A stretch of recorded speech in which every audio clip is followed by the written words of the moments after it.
Hello everyone, in today's video I will show you how to hide photos on your iPhone using the latest iOS version. So let's get started.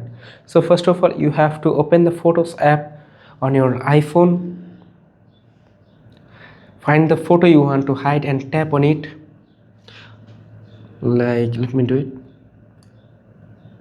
it. Tap on it and then tap the three dots in the right corner at the top and then choose hide. Then hide your photo and that's it.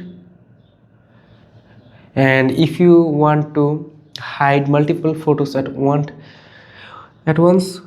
just simply click on select, then select your multiple photos and videos, then click here on this three dot and then select hide.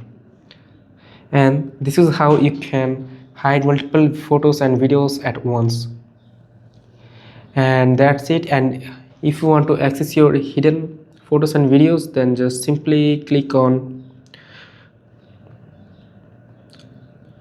hidden and here you can see it, your hidden photos and videos. So that's it. If the videos was helpful, hit the like